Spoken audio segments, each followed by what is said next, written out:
Good morning, good afternoon, or good evening. Thank you very much for coming back to another episode. And today we're going to be I'll be showing you how to harvest seeds from your tomatoes and your peppers.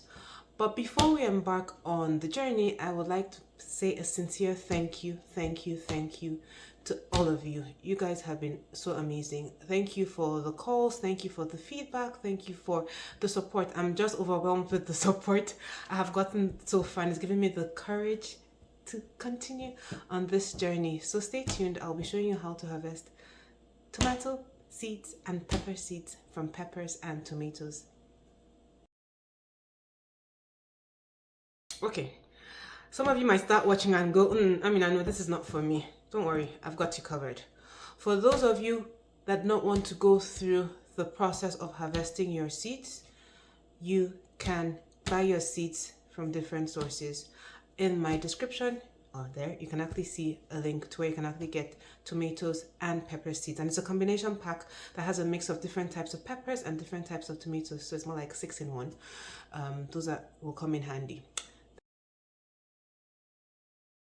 Today I will be showing you how to harvest seeds from bell peppers and habanero peppers, because those are the peppers I intend to use for my planting this year. But whatever pepper you decide to plant, you can just get the very ripe, preferably organic version of the breed, and just wash and dry it here. So what you will need is a couple of plates. I just have 2 plates because I don't want to put my seeds together. Some parchment paper, a chopping board, a knife, and then because I'm dealing with hot peppers today, I have myself a pair of gloves so I don't get my hands burnt. So I'm just going to line my plates with parchment paper. It doesn't have to be too fancy. And the reason why I'm using parchment paper as opposed to leaving them on the plate itself is because with parchment paper, the seeds will not stick to the paper and makes it easier for it to move around. And also, if I decide to store it in the paper, it just helps preserve the seeds as well. So, I will start with the habanero. So, for the habanero, it's already washed. Just peel off the stalk. And then cut your pepper in half. I'm not sure whether it's longitudinally or vertically or horizontally, but just cut your pepper in half from the head up. And then you can equally cut it, depending on how the pepper goes, cutting it another quarter, or pull out the seed, the top part of the seed, and then spread the seeds onto the parchment paper on the plate. Try to get only the seeds and not anything else, i.e. this funky orange stuff within the pepper. I'm not even too sure what that's called anymore. Do that for this one, so that comes out. I would do the same thing for the other one, but this time around I'm going to cut it into a bit of a quarter so I can get access to the seeds. So same thing, just pull out all the seeds.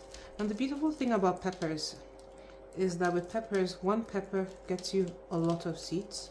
So you may actually only need one fruit, one pepper, as your main donor for your gardening season. So once you have done all that once you have gotten all the seeds, then you just leave it to dry for a day or 2. So now I have my habanero pepper seeds on the right, and I would do the same thing for my bell pepper. So just cut it longitudinally, vertically here, pinch out the top part, push the seeds onto there, and take the other half and do the same thing. I usually like to have a pen or a marker nearby, because what I would then do is, even if I'm leaving them in a plate where I have more than one type of pepper I'm trying to harvest at a time, because the seeds kind of look alike, I always just write what seeds is where on the plate or on the parchment paper beside the plate. So for here, I'm just going to write it BH, and for here, I'm going to write it BP. So I will leave them to dry for a couple of days, and then I'll package them.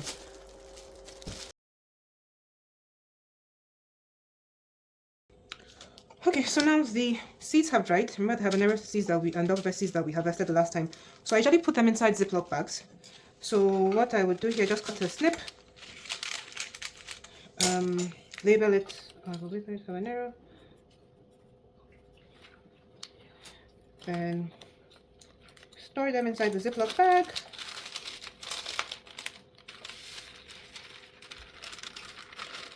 As you can see, they're dry. Remember I said that's why I like their parchment paper. As you can see, it doesn't stick. If we had used normal paper, there's a high tendency it would have stuck. So now I have my habanero there. And same thing for this one. I'm going to just cut a snip of the Ziploc of my bell pepper, short form.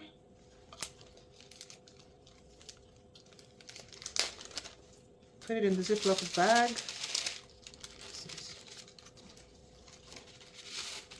And then keep. So that's just for the pepper. So now these are good, ready for planting season.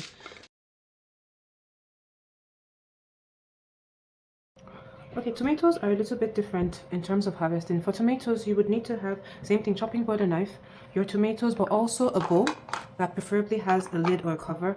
And I prefer it being a transparent bowl because the tomatoes need a bit of time to remove the gelatinous thing you find around the seeds, because that prevents the seeds from growing. So you just take a tomato, you wash it, then you cut it longitudinally, or just cut it across from top to bottom.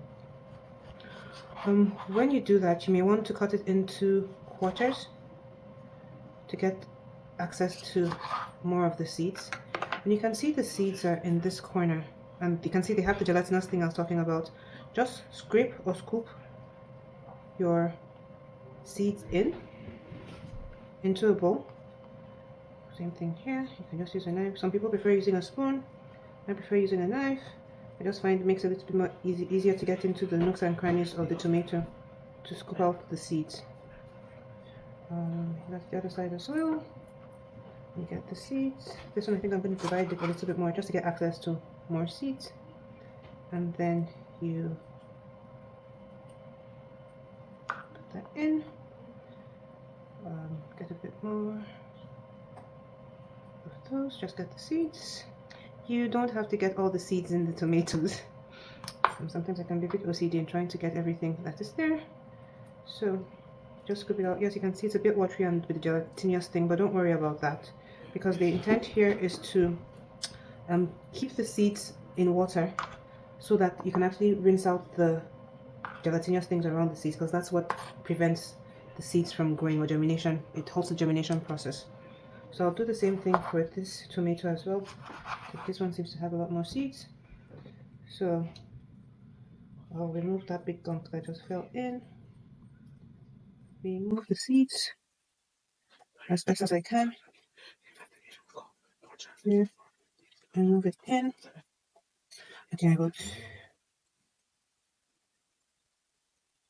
divide this again in the water to get a bit more of the seeds. Okay, for this one, I'm not going to cut the top part, so I can just scoop the seeds in. Perfect. I think that works better depending on the tomato.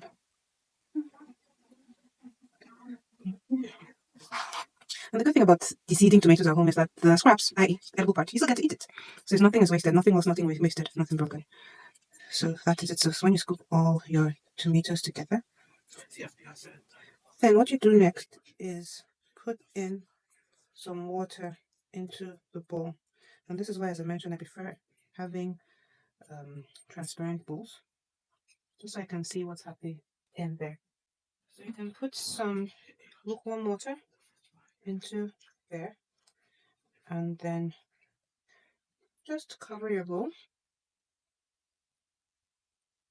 and then keep it in a warm place, because what's going to happen is I shake, shake, shake, shake, shake, But in a day or two, you'll then find out that most of the gelatinous stuff will be off the seeds, and then we'll strain it out and then get our seeds to dry. But this is just, as I said, getting it in there, and then we'll touch base and see what it looks like tomorrow.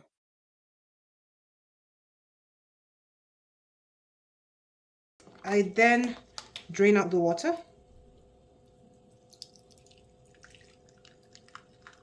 Some use a sieve if they want to, others do not. But you can see now the number of most of the gelatinous surface is no longer there. So once you drain out the water, or the first set of water, then you put in more water in here just to rinse it out again. This time around I'm going to be using a sieve.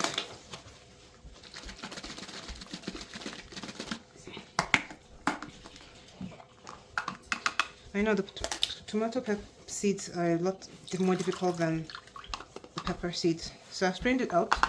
Even though it's a bit clear, there's still a little bit of the gelatinous stuff still there. So I'm going to still put in a little bit more water and then soak it again. And then we'll touch base again in a couple of days.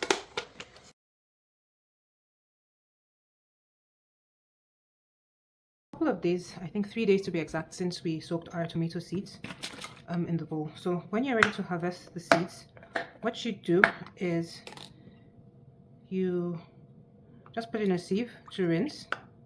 You can see now, looking at the seeds, that they're clear, and by feeling it you can see there's no more of the gunk there.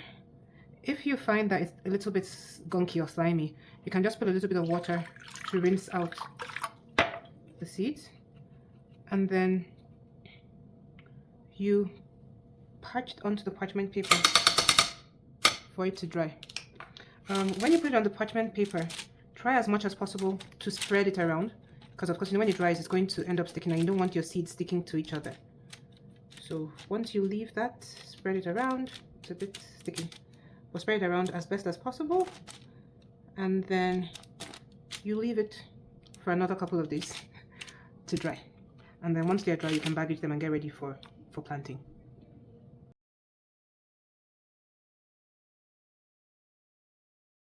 And as you can see, our tomato seeds are now dry. So what we'll do, same thing as we did with the peppers, just cut a little bit of it, right?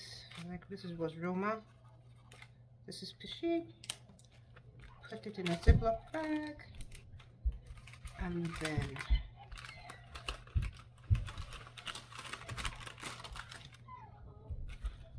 voila, and you're good to go with saving your. If you decide you would like to buy your seeds instead, that's perfect and fine. When you buy your seeds, that you can find them mostly superstores, Roma, Amazon and all. You typically see the packet of seeds here. On the seeds, they usually show you the number of days for germination, your depth seed, where to start your things, how to plant, just basically the guidelines in terms of what you need to do here. Or you can buy seeds as well. This was from Amazon, and here you can see where it's written the heirloom non-GMO. Now heirloom seeds are those that are harvested from already existing plants, more like that they have a great grandfather, like a lineage of seeds. That's where you go with the heirloom seeds. So bottom line, if you decide to plant your own tomatoes or peppers, harvest your seeds and continue going with it, that means you already have your own heirloom seeds. And just an FYI also, if another means of a side source of income or side gig, once you harvest your seeds you can actually sell them on Facebook or Kijiji, especially for those species that are not very easily found in markets or the supermarkets. What I also do is, you know how sometimes you just go to superstores or the African stores, or you go to the farmer's market and you see like a new species of pepper or a new species of tomato that I haven't tried and you would like to try. So what I do whenever that happens is I just get them and I harvest my seeds, put them in a Ziploc bag and keep, and wait until planting season. So like this are my jalapenos, my grape pepper, this is my poblano pepper, these are my normal tomatoes. These are my Roma tomatoes as well. So I just harvest and keep. And then what I do, as I said, these are yellow peppers. So I just store them in Ziploc bags, label them, and keep them in a cool, dry place for when I'm ready to start my planting season in mid-February / end of March.